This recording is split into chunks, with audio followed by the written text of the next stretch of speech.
ایک خوبصورت اور پرسکون جنگل میں ایک سفید رنگ کا ننھا سا خرگوش ریمی رہتا تھا۔ ریمی کو مصوری سے عشق تھا۔ وہ ہر روز جنگل کی خاموشی میں پھولوں، بیریوں اور پتیوں کے رنگوں سے تصویریں بناتا۔ اس کے پاس ایک چھوٹا سا برش تھا جو اس کے پنجے سے بندھا ہوتا۔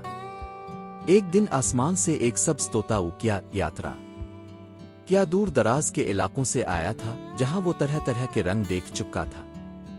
جب اس نے ریمی کو تصویریں بناتے دیکھا تو خوش ہو کر بولا، ارے واہ، یہ تو بہت خوبصورت ہے، کیا میں بھی شامل ہو سکتا ہوں؟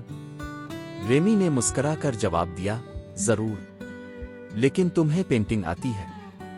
کیا نے اپنی چونچ میں ایک چھوٹا سا برش پکڑا اور کہا، چلو شروع کرتے ہیں۔ اسی دوران ایک نیلا رنگ کا ہاتھی بچہ بلو بھی وہاں آیا نکلا۔ وہ پانی سے کھیلنے کا شوقین تھا۔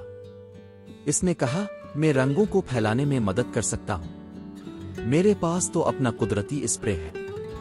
ریمی اور کیا نے ہنستے ہوئے کہا، واہ، تم تو ہمارے پانی والے پینٹر ہو گئے۔ پھر ایک نرم و نازک گلہری چنچل آئی۔ وہ پھولوں سے خوشبو نکالنا جانتی تھی۔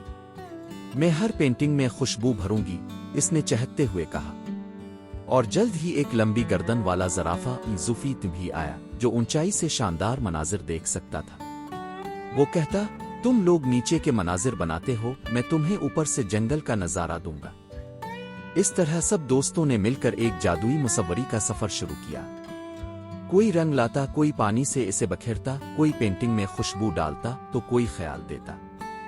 درختوں پر پرندے، زمین پر جانور، پہاڑیوں پر سورج کی روشنی، ہر شے میں رنگ بکھرتے گئے۔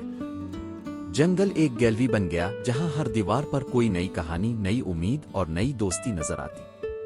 اور یوں ریمی، کیا، بلو، چنچل اور زوفی نے ثابت کیا کہ اگر سب مل کر کام کریں تو دنیا کو ایک خوبصورت، خوشبودار اور رنگین جگہ بنایا جا سکتا ہے۔